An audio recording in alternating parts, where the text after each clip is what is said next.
Alors, on va justement faire parler celle qui a mis un peu tout le monde dans le grand bain, Oui. la maître nageuse. Alors, vous qui êtes formatrice, chercheur, justement, vous avez un peu une vue d'ensemble. Qu'est-ce que vous pouvez nous dire? Alors, je reviendrai là-dessus. Effectivement, nous pratiquons la pédagogie de la piscine depuis quelques temps. Juste pour clarifier, pour que les personnes comprennent un peu mieux le cadre. En fait, les modules de formation avec lesquels nous avançons ensemble sont issus d'un programme de recherche qui s'appelle Emilia, qui était un programme européen. Et les modules de formation ont été co-construits dès le départ par des personnes faisant partie d'associations un peu partout en Europe. Donc sur les forces, sur le rétablissement, sur le plan de rétablissement et de bien-être, le TREE, on ne l'a pas encore fait, de Vilma Bevink. Donc c'était en fait, on a récupéré via le programme, donc, qui était un programme de recherche et de formation tout au long de la vie d'Emilia, tout un ensemble comme ça de modules de formation. Et l'idée dans Emilia, c'est ça aussi. Pourquoi, en fait, c'est quoi cette idée de dire on fait intervenir des personnes concernées dans les formations de professionnels en formation continue?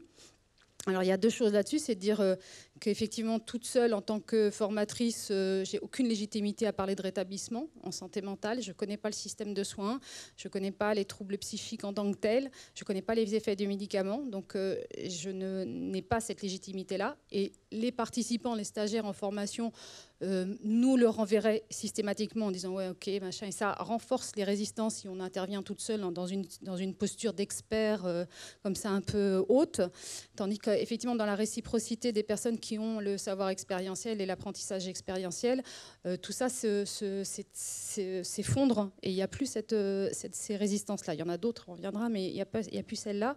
Donc ça, c'est une première chose. Et puis l'idée aussi, c'était de dire que le système de formation tel qu'il est, qu'on a pu le concevoir après Emilia et puis dans Alpha Psy aussi, c'est dire que participer et être formateur, devenir formateur pair, usager, formateur, etc., fait partie d'une inclusion sociale en tant que telle. Donc non seulement l'idée de participer aux formations, ça élève le niveau d'empowerment et élève le niveau d'inclusion sociale des personnes qui vont participer à ces formations.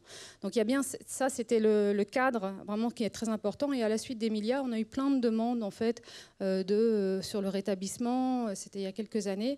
Et donc effectivement, on est dans un processus d'organisation apprenante un peu partout pour favoriser l'émergence de collaborations comme ça, de coopération. Et c'est vrai qu'on essaie de faire en sorte que ce soit dans le médico-social, dans le sanitaire, qu'il y ait vraiment ces niveaux de croisement des savoirs qui puissent se faire. Puis l'autre chose que je voulais rajouter, c'était qu'effectivement, moi, une de mes postures, moi, en tant que formatrice, c'est la confiance totale. Donc, s'il y a des mauvais esprits dans la salle qui pensent que j'influence ces dames-là, non, eh ben, vous avez tort. Parce que, enfin, en tous les cas, je ne regarde jamais les textes.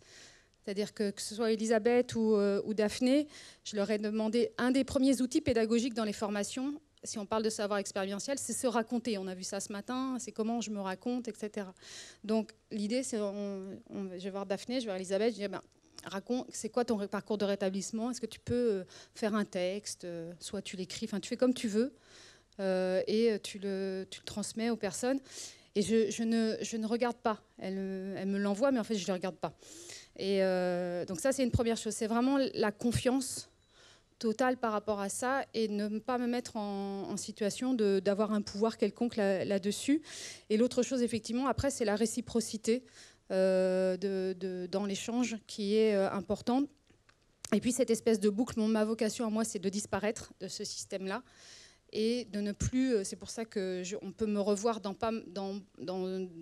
à quelques places multiples qui peuvent paraître multiples, mais c'est parce que l'idée c'est que je puisse ne plus être là. Elisabeth en est la preuve, c'est-à-dire qu'effectivement moi j'ai commencé la première promotion avec Alpha Psy et puis l'année suivante c'est Elisabeth qui est devenue facilitatrice du groupe.